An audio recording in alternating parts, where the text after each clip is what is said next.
Jangan lupa subscribe YouTube channel Metro TV News dan jangan lupa nyalakan notifikasinya.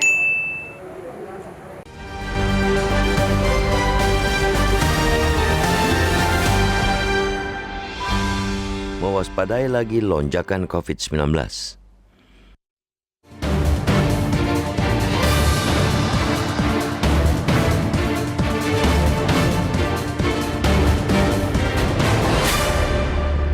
Badai COVID-19 memang sudah mulai mereda, tetapi belum benar-benar berlalu.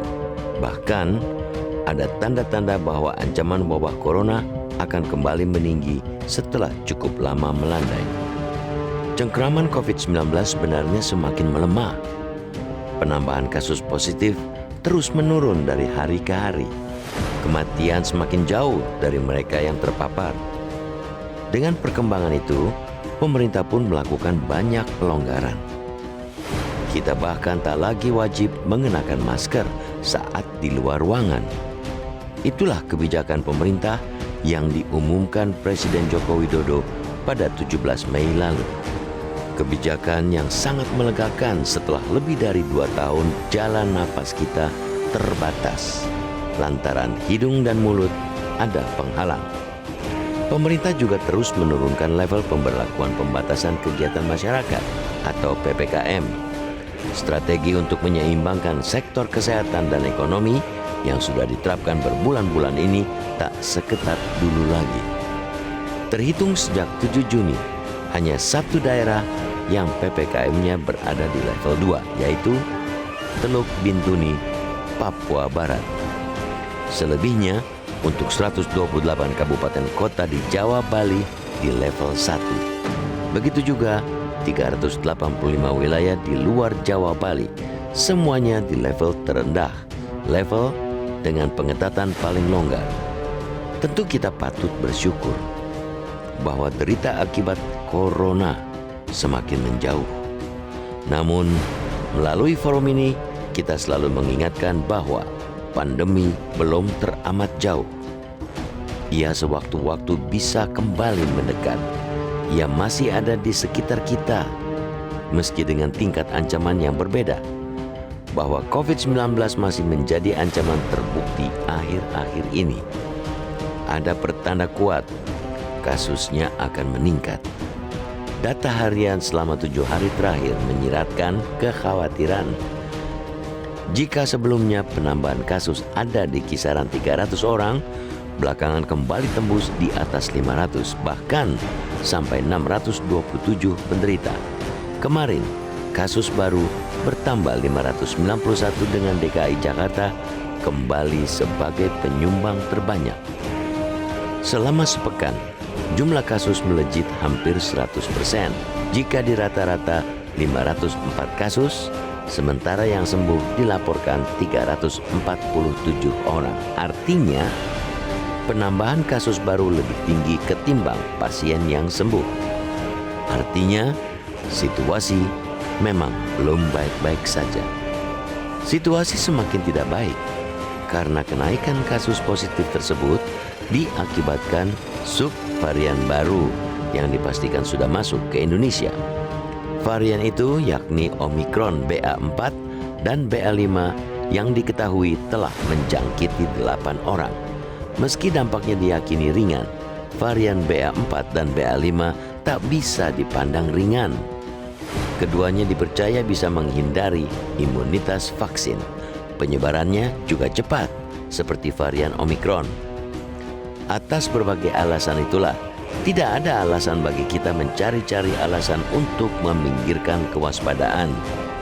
Sikap ini penting, sangat penting, karena tidak sedikit masyarakat yang kadung merasa kehidupan sudah normal. Mereka semakin mengabaikan protokol kesehatan, termasuk abai menggunakan masker meski berada di dalam ruangan. Jaga jarak juga kian terabaikan, apalagi mencuci tangan dengan sabun. Kepada pemerintah, kita mendukung sepenuhnya ketegasan untuk tidak buru-buru menapakkan langkah ke arah endemi. Terus mempertahankan status pandemi masihlah tepat hingga saat ini. Demikian pula memperpanjang penerapan PPKM. Kecepatan dan ketepatan dalam mengambil kebijakan amat dibutuhkan.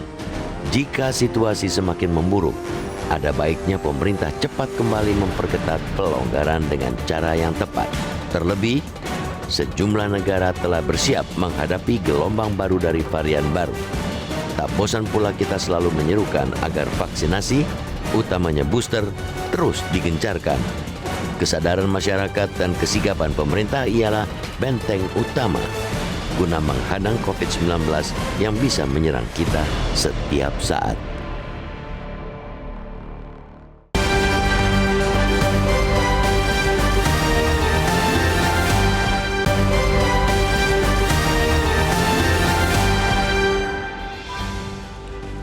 Terima kasih pemirsa, Anda masih bersama kami di Editorial Media Indonesia, dan sebelum kita berdiskusi Bang Elman, kita mau bertanya dulu Bang. Kita sudah tersambung lewat saluran telepon dengan juru bicara Kementerian Kesehatan Republik Indonesia, Muhammad Syahril. Pak Syahril, selamat pagi. Ya, selamat pagi, salam sehat semuanya. Salam sehat Pak Syahril. Mau tahu Pak, ini kasus COVID terakhir di Indonesia itu dalam posisi apa ya Pak? Masih aman?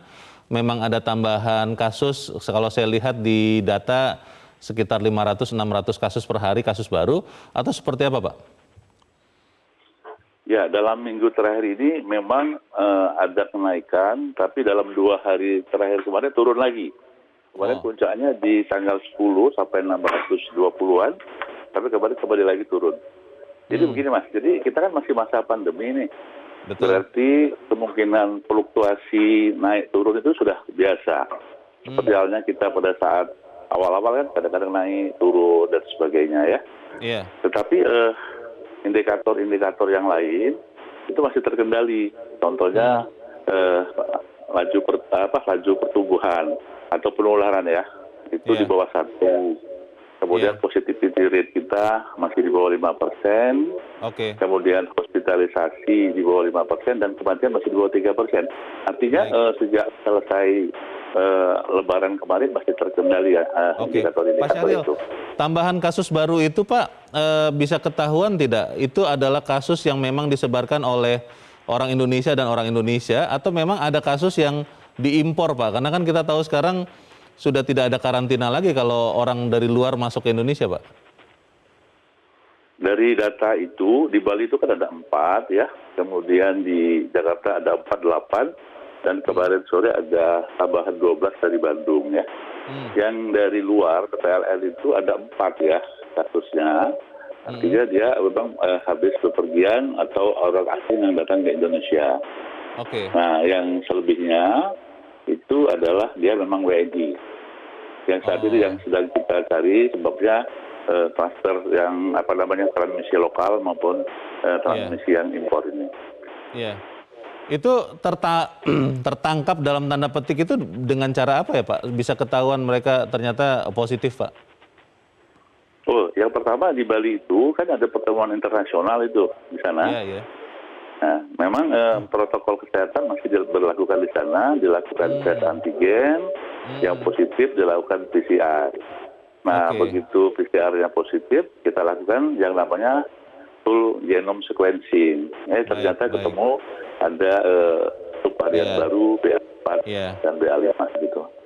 Jadi karena ada tes antigen itu ya, pertanyaannya Pak Syahril, untuk di Indonesia sekarang Pak, kondisinya seperti apa ya Pak? Tes itu dilakukan Pak. Apakah masih masif seperti kita menghadapi Omikron atau Delta tahun lalu, atau memang sudah menurun drastis Pak tes-tes yang dilakukan ini Pak?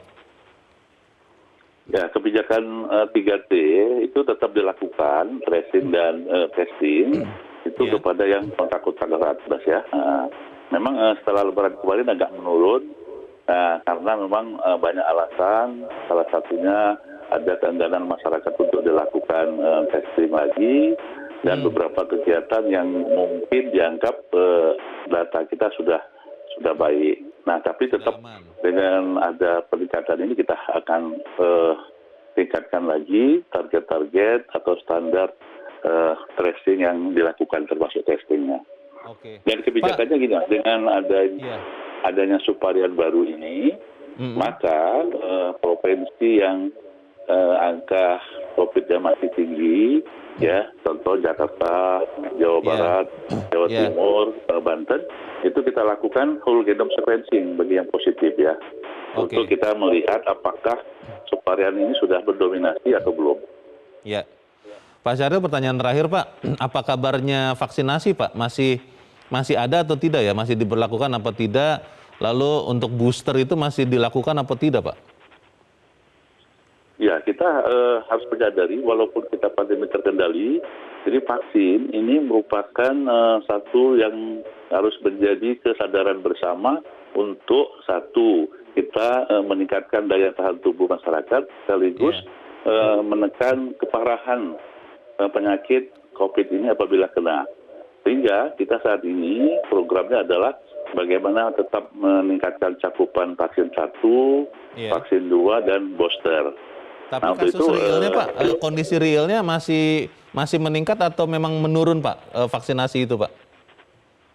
Oh, meningkat. Jadi yang saat ini kita sudah, jadi kalau target dari standar jumlah penduduk kita sudah 63%, berarti kita kurang 7% untuk standar WHO. Tetapi untuk yang di atas 12 tahun kita sudah 96%. Jadi tinggal dikit lagi lah yang untuk 1 dan 2, tapi tetap ini menjadi prioritas ya. Oke. Baik, kita berharap kita semua sama-sama tetap waspada ya, supaya kemudian tidak terulang lagi Pak mimpi buruk Delta, mimpi buruk Omikron yang lalu. Terima kasih Pak Muhammad Syahril, juru bicara Kementerian Kesehatan Republik Indonesia. Selamat pagi Pak.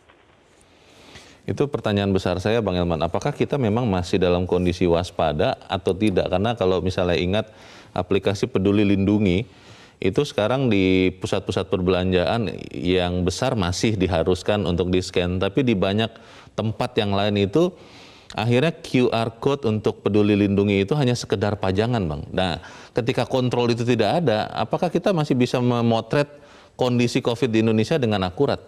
Nah, inilah sebetulnya kekhawatiran-kekhawatiran itulah yang membuat kita ya khawatir ya. Khawatir. Mungkin ini kan kalau subvarian baru ini kan baru sekarang nih kan. Nah, kita lihat nanti pertengahan bulan Juli dia meledak nggak gitu kan. Sekitar sebulan dari sebulan. Nah, ini kan. Nah, tapi satu hal yang saya harus ingatkan ya, pemerintah ini jangan-jangan ya hanya ramai di pernyataan kan.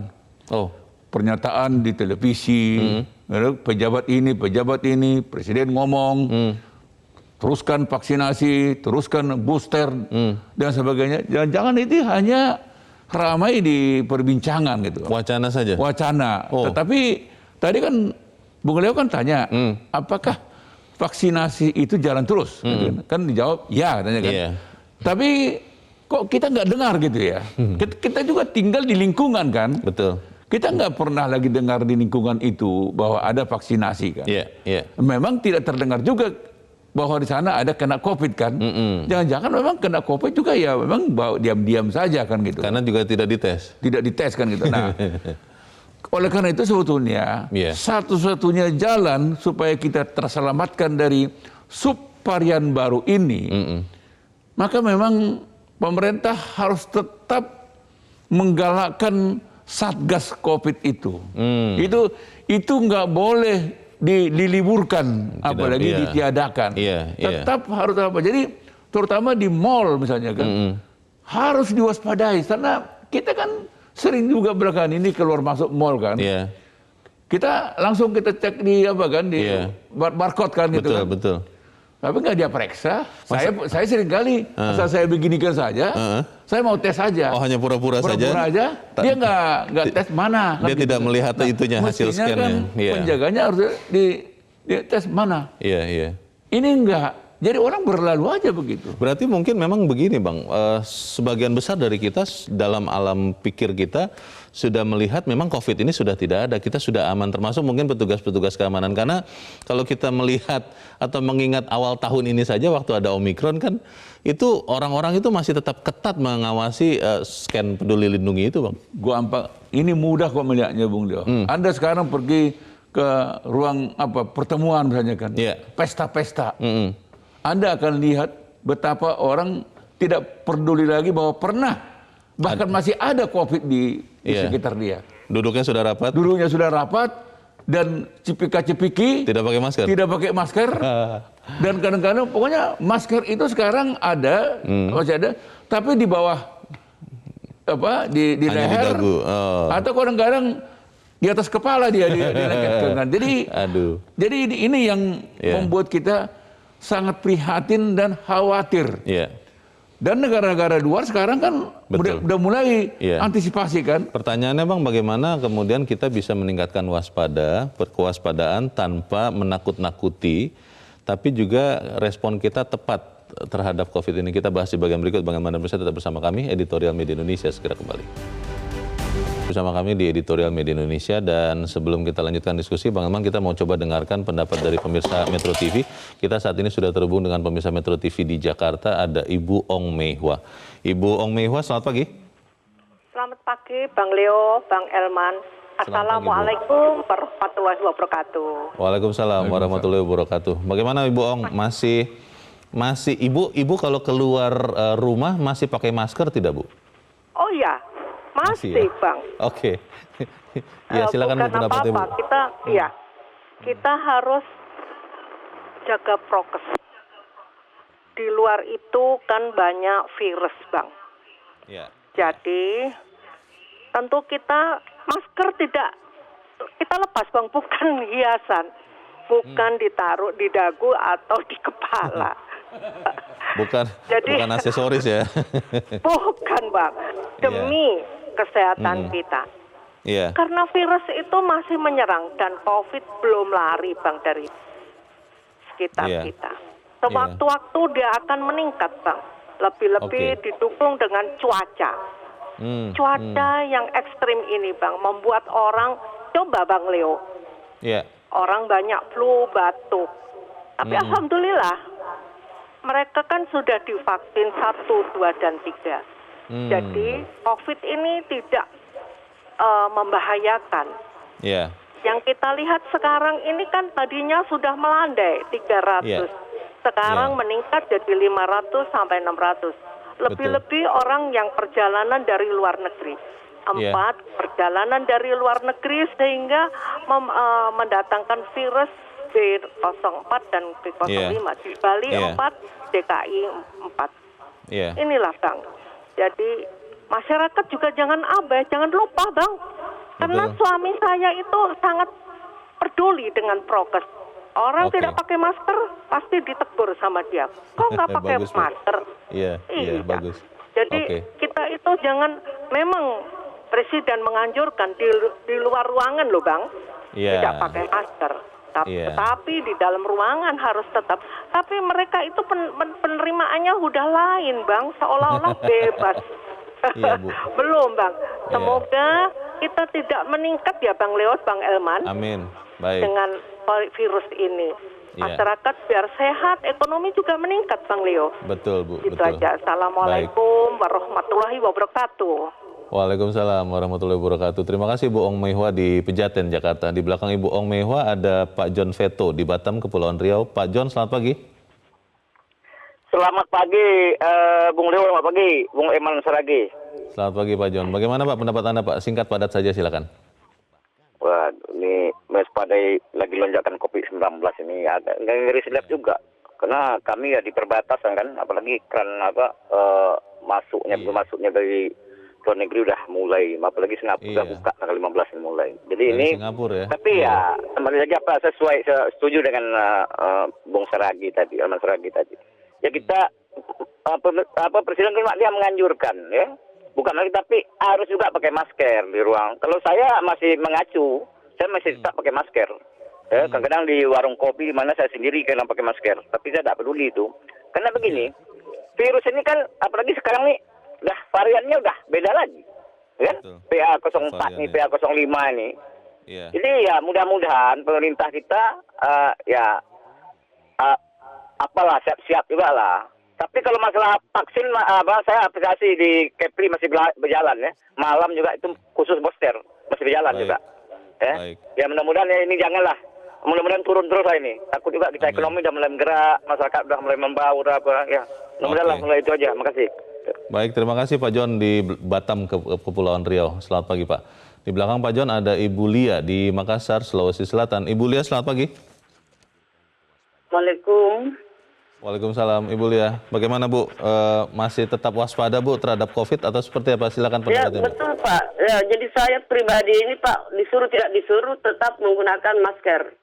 Ya, jadi saya hanya membukanya ketika misalnya makan atau misalnya berwudu ya. Ketika selesai itu saya pakai lagi Pak. Ya, jadi walaupun tidak ada himbauan itu tetap patuh. Karena ini kan untuk keselamatan kita sendiri dan di sekeliling kita.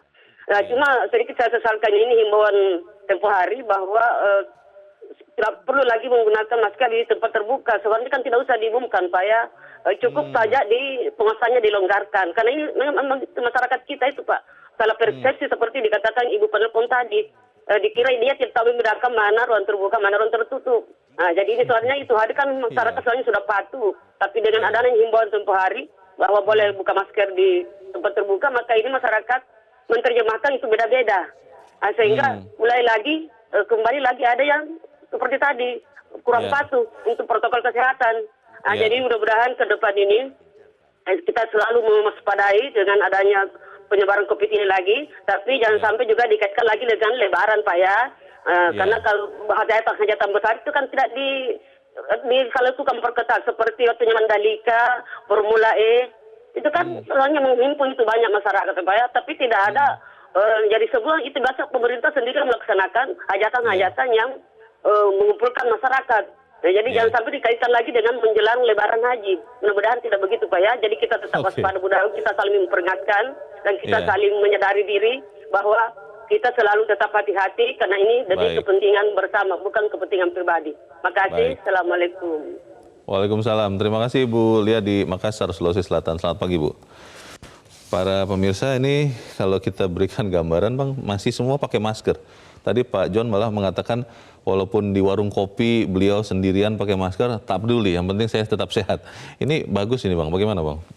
Ya memang sebetulnya yang kita harapkan juga para pejabat ya. Para pejabat ini juga harus memberi contoh keteladanan. Jangan juga mereka abai gitu ya. Jadi mereka yang menganjurkan kita tetap melaksanakan protokol kesehatan, mereka juga harus memulai tetap memberi keteladanan, terutama ketika mereka tampil di depan publik, ya pakai masker gitu. Jangan sampai juga para pejabat ini tidak pakai masker. Tokoh-tokoh masyarakat juga sama. Ya toh? Berilah keteladanan kepada masyarakat ini kan. Karena jujur aja Bung Deo kan, masyarakat ini kan daya ingatnya kan pendek. Betul. Jadi saya tidak terlalu menyalahkan masyarakat. Harapan kita sebetulnya kesadaran masyarakat tetap tinggi dan kesiagaan pemerintah juga harus tetap tanggap gitu loh. Ini kan dua hal yang harus sama-sama. Jadi kita harus tetap ingatkan masyarakat tetap sadar bahwa COVID ini belum berlalu. Sekarang baru harapan kita mengarah ke endemi. Harapan kita seperti itu. Tapi jangan lupa seperti yang sudah kita jelaskan tadi, COVID ini belum jauh dari sekitaran kita. Jadi kalau saya sih mengatakan jangan pernah beranggapan COVID ini akan hilang, nggak akan. Oleh karena itu memang protokol kesehatan, pola hidup kita, kebiasaan kita harus dengan kebiasaan yang baru. Apa itu? Masker, cuci tangan, jaga jarak. Kalau ketiga hal ini kita masing-masing kita pegang teguh, kita laksanakan, mudah-mudahan mau ada varian baru apapun dia tidak akan mampu menembus kita. Itu masalahnya Bang. Ketika kita dikatakan bahwa kita masih pandemi, bahkan belum masuk ke endemi, banyak teman-teman yang berpikir akhir bulan Juni kita sudah bisa benar-benar lepas masker nih, setelah pemerintah mengatakan boleh lepas masker di ruang terbuka. Tadi Bu Lia mengatakan kan menyayangkan sebetulnya karena orang Indonesia itu suka tidak menangkap pesan dengan akurat. Nah, Lalu di saat bersamaan juga kita melihat Satgas Covid, Bang. Kalau dulu pada saat Covid itu lagi tinggi-tingginya, mereka sering sekali melakukan sosialisasi informasi. Sekarang aplikasi Bersatu Lawan Covid pun sudah 2 pekan ini tidak bisa diakses, katanya sih ganti server atau yang lain. Nah, ketika kita melihat fakta-fakta seperti ini, mungkin akan sangat susah untuk kita mengajak masyarakat semua tetap waspada menggunakan protokol kesehatan dengan sebenar-benarnya. Itu bagaimana, Pak? Ya, itu yang saya katakan.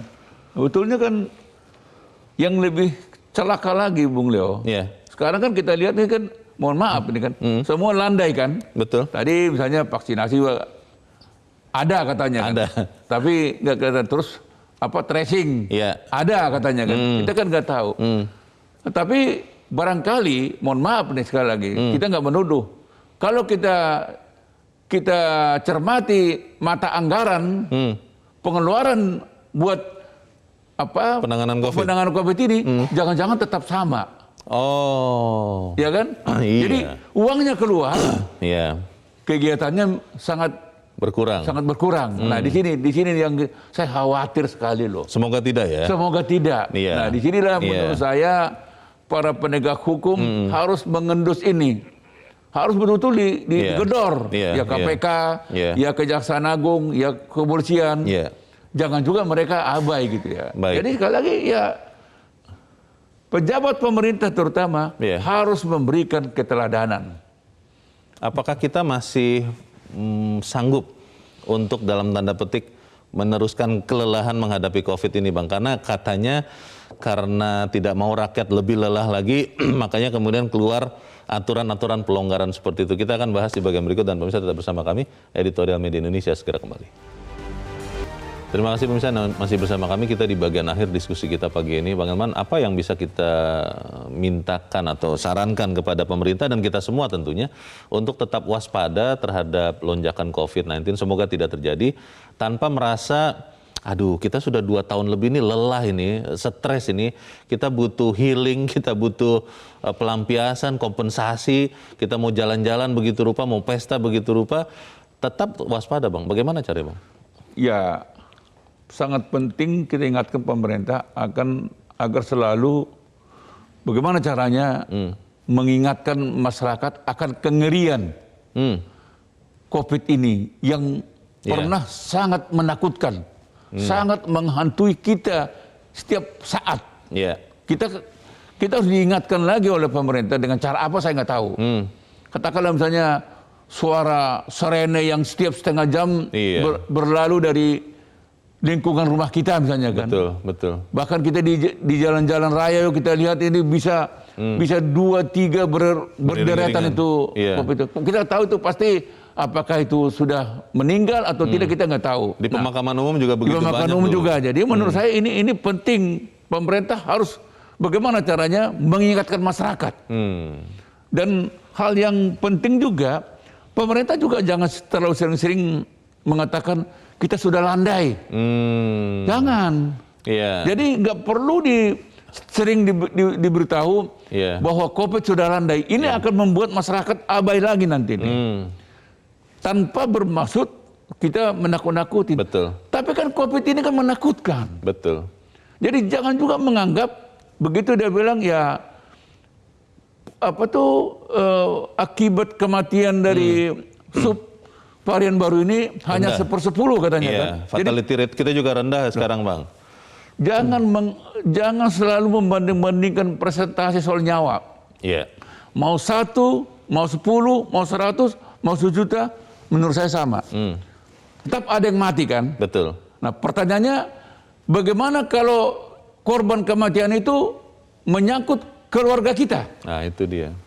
Jadi jangan selalu menganggap orang lain aja yang mati kok. Itu masih jauh dari diri kita. Masih jauh dari kita. Jangan lupa, ada di sekitar kamu semua ini. Betul. Nah sekali lagi kita ingatkan pemerintah terutama ya, jangan abai. Jangan sampai pemerintah dalam penampilannya seolah-olah ini sudah endemi. Karena pertimbangan lainnya juga mungkin, Bang, ada. Ketika kita terkena COVID, kita benar-benar ambil tindakan keras, semua orang harus di rumah. kan ekonomi itu benar-benar terpukul, Bang. Dan sekarang kalau saya melihat bahwa pemerintah itu ingin sekali menggerakkan lagi ekonomi masyarakat, dan kita juga pengen itu terjadi, akhirnya seakan-akan mengatakan kita waspada terhadap COVID itu menjadi sesuatu yang sangat tidak populer untuk saat ini, Bang. Bagaimana, Bang? Begini, Bung Leo, kan kita kan memang sudah kita lalui kelelahan itu kan. Ya. Sudah kita lalui suasana yang mencekam itu. Oke. Kita sekarang berharap jangan terulang lagi. Ya. Nah, inilah yang mau kita harapkan. Ya. Jangan lalu karena untuk membuat untuk pertumbuhan, lalu kita anggap semua nggak ada lagi. Baik. Bukan begitu. Baik. Ya, sekali lagi kita tetap ingatkan protokol kesehatan tidak boleh hilang dari pribadi lepas pribadi kita semua tanpa kecuali, mulai dari presiden sampai rakyat yang terendah harus tetap memegang protokol kesehatan. Baik, semoga itu bisa kita lakukan sama-sama supaya kita tidak lagi mengalami lonjakan COVID-19. Bang Elman Saragih, terima kasih sudah di tempat ini. Selamat pagi, Bang. Pemirsa, kecepatan dan ketepatan dalam mengambil kebijakan amat dibutuhkan jika situasi semakin memburuk. Ada baiknya pemerintah cepat kembali memperketat pelonggaran dengan cara yang tepat. Terlebih sejumlah negara saat ini sudah bersiap untuk menghadapi gelombang baru dari varian baru. Tidak bosan pula kita selalu menyerukan agar vaksinasi terutama booster terus digencarkan. Kesadaran masyarakat dan kesigapan pemerintah adalah benteng utama untuk menghadang COVID-19 yang bisa menyerang kita setiap saat. Saya Leonard Samosir berterima kasih Anda sudah menyimak editorial Media Indonesia untuk pagi ini. Tetap jaga kesehatan Anda. Selamat pagi, sampai jumpa.